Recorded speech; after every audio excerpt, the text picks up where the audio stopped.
اعوذ باللہ من الشیطان الرجیم بسم اللہ الرحمن الرحیم السلام علیکم ورحمۃ اللہ وبرکاتہ۔ آج جو ہے وہ پاکستان کے لیے پہلی خبر تھی، لیکن اس خبر کو ایسے چھپایا گیا اور اس خبر کو چھپانے کے لیے انہوں نے اپنا فل تھروٹل میڈیا جو تھا وہ استعمال کیا، اور خبر بہت بڑی تھی، اور خبر یہ تھی کہ Pakistan Tehreek Insaf P T I پاٹ گئی، حصوں میں تقسیم ہو گئی۔ ٹھیک ہے، آپ کہیں گے میں ایک ایسی خبر کا تذکرہ کر رہا ہوں، کہیں ہے ہی نہیں ہے، انہوں نے نہیں آنی دینی، ایجنڈا سیٹنگ اس کو کہتے ہیں۔ پی ٹی آئی پاٹ گئی ہے۔ پی ٹی آئی کیوں پاٹ گئی ہے؟ پی ٹی آئی اس طرح پاٹ گئی ہے کہ انہوں نے ایک پریس کانفرنس کا انعقاد کیا جس کے اندر پاکستان سنی اتحاد کونسل اور دوسری طرف سے مجلس وحدت المسلمین، دو فرقہ پرست پارٹیاں جو ہیں، فرقوں کے اوپر مشتمل ہیں، ان کو دائیں اور بائیں بٹھا کے بیرسٹر گوہر نے پریس کانفرنس فرمائی کہ جی ہمارے آدھے ارکان ادھر جائیں گے اور آدھے ادھر جائیں گے۔ اچھا، اس میں ہوا کیا ہے؟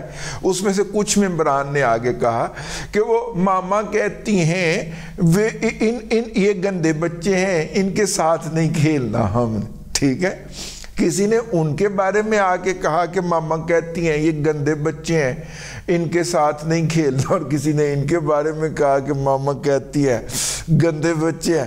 تو لہذا انہوں نے دونوں بچوں کے لیے الگ الگ کھیلنے کا اہتمام کر دیا ہے۔ اب پی ٹی آئی کے آزاد ارکان جو ہیں وہ ان دونوں پارٹیوں کو قومی اسمبلی میں پیارے ہو جائیں گے، اور دونوں کے جو پارلیمانی سربراہان ہوں گے وہ الگ الگ ہوں گے، اور دونوں دو الگ جگہ سے کنٹرول کیے جا رہے ہوں گے۔ اب مجھے کوئی یہ نہ بتانے کی کوشش کرے کہ سنی اتحاد کونسل جو ہے وہ کنہوں نے بنوائی تھی، نہیں سر، ایسا نہیں کرنا تھا، اور کن مقاصد کے لیے بنوائی تھی۔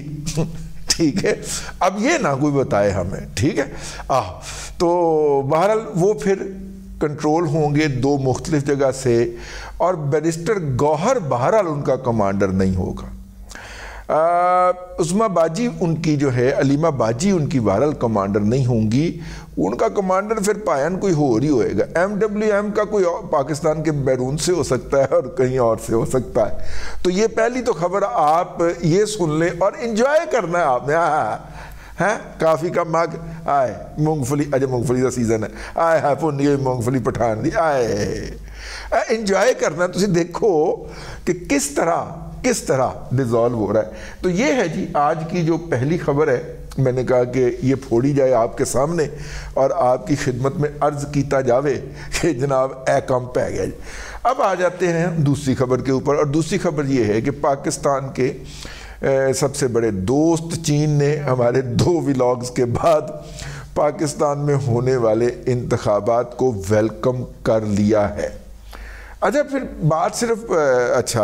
بات صرف ویلکم کرنے تک نہیں ہوئی، یہ بیان جو ہے ان کا آیا ہے اس بات کے بعد کہ جب چین کے ایک اعلیٰ عہدیدار نے پاکستان کے اندر جناب کیا نام ہے ان کا، چاچو سے ملاقات کی ہے۔ ذرائع کے مطابق پچھلے 2 دنوں میں چینی اور امریکی سفارتکاروں کی شہباز شریف سے ملاقات ہوئی ہے۔ ملاقات کا مقصد پاکستان میں نئی بننے والی حکومت اور اس کو پیش آنے والے ممکنہ چیلنجز پر تبادلہ خیال اور نبرد آزما ہونے کے لیے درکار مدد سے آگاہ کرنا تھا۔ پاکستان میں متعین چینی سفیر جیانگ یائی ڈانگ نے سی پیک کی رفتار کو بڑھانے اور نئی بننے والی حکومت کو سفارتی اور معاشی مدد کرنے کا اعادہ کیا ہے۔ چینی سفیر نے علاقائی میرے وہ ولاگ اپنی جگہ تے رہن گے، تسی الگ خبر۔ ٹھیک ہے، چینی سفیر نے علاقائی تحفظ اور پاکستان میں بیرون ملک سے ہونے والی در اندازی پر پاکستان کو مکمل حمایت کا یقین دلایا ہے۔ چینی سفیر کی ملاقات 24 گھنٹے کے اندر ہی امریکی سفیر ڈونلڈ بلوم بھی شہباز شریف سے ملے۔ ملاقات میں الیکشن کے بعد پیدا ہونے والے حالات اور نئی بننے والی حکومت کو درپیش مشکلات کے لیے تمام ممکنہ مدد فراہم کرنے کی یقین دہانی کروائی گئی۔ امریکی سفیر نے حکومت پاکستان اور مالیاتی اداروں کے درمیان ہونے والی مذاکرات میں کردار ادا کرنے کا بھی یقین دلایا۔ امریکی سفیر نے کہا کہ واشنگٹن یعنی کہ ان کا ملک پاکستان میں نئی بننے والی حکومت سے مکمل تعاون کا خواہاں ہے۔ ذرائع کے مطابق امریکی سفیر نے شہباز شریف سے ملاقات کے دوران خطے میں استحکام اور امن میں پاکستان کے کردار کو سراہا اور اس بات کا یقین دلایا کہ امریکہ پاکستان کے پڑوسی ممالک پر بھی اپنا کردار ادا کرنے پر زور دے گا۔ اس میں ظاہر ہے امریکہ کا زور تو بھارت پہ ہی چلتا ہے بھائی، نہ ایران پہ چلتا ہے، نہ افغانستان پہ چلتا ہے، نہ چین پہ چلتا ہے۔ تو اگر پڑوسی ممالک پر امریکہ نے اپنا کردار ادا کرنے کے لیے زور دینا ہے تو وہ یہی ہوگا کہ بندے دا پتر بن کے رہنا، ادھر کوئی شرارت نہ کرنا ہے۔ ہی ہو سکتا ہے نا۔ امریکہ اور چین کی طرف سے پاکستان کے حق میں ایک اس طرح کا مطلب ان کے سفرا کا مل جانا۔ پھر اس میں ایک تیسرا کردار بھی آتا ہے جس کے بعد اڈیالہ میں صف ماتم ٹکرے ہیں، اور وہ ہے اپنا سعودی عرب کے سفیر کا بما اہل و عیال سے مطلب ہے سارے کلیگ اکٹھے کر کے سعودی ایمبیسی کے ڈیلیگیشن کا نام دیا گیا۔ وفد کا ڈیلیگیشن کا دوڑے جاتی عمرہ جانا اور نواز شریف صاحب کو تمالیں ڈال کے مبارکباد دینا اور کہنا کہ بہت اچھا ہو گیا ہے۔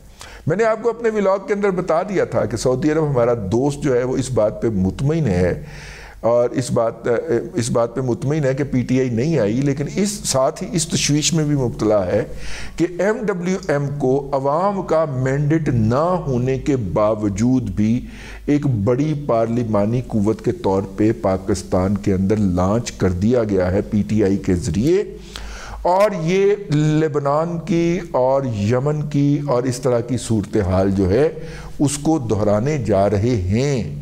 اور وہاں پہ کیا ہوا ہے اور اب تک کیا ہو رہا ہے اس کے لیے مجھے آپ کو کچھ بتانے کی ضرورت نہیں ہے۔ جس طرح انہوں نے وہاں پہ اس طرح کے جال سازیوں اور جعلی عمل کے ذریعے وہاں کے عوام پہ ڈاکہ ڈالا ہے وہاں کی ایرانی بیکڈ قوتوں نے، اسی طرح پاکستان کے اندر بھی مطلب ایم ڈبلیو ایم کو تو آپ کھلے عام ایران کی پراکسی کہتے ہیں نا بھائی۔ یہاں سے تو وہ جو ان کی زکوٰۃ ہوتی ہے وہ بھی اکٹھی کر کے تو قوم بھیجی جاتی ہے تاکہ وہاں پہ ایران کی معیشت جو ہے وہ چلتی رہے۔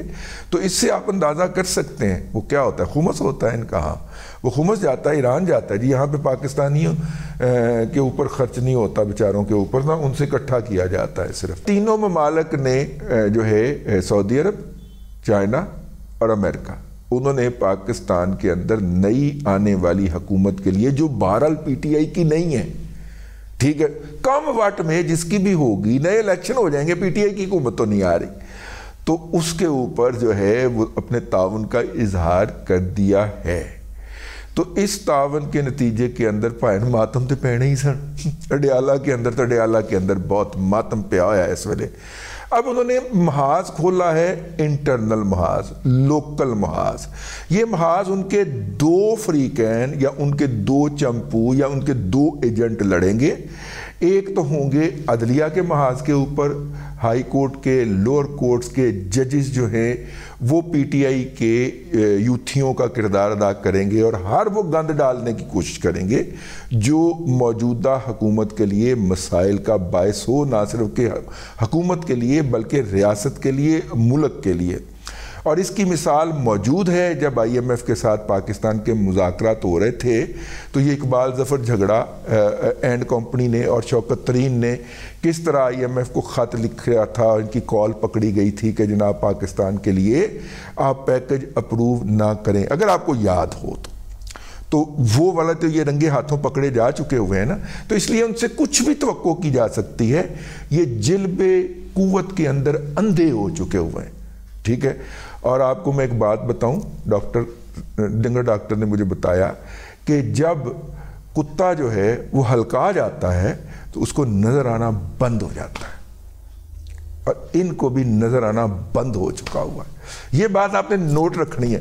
ایسے غلطے بند کر دو, ٹھیک ہے. عبد الرحمان بٹ کچھ نہ اعلیٰ کے بقول بند کر دو.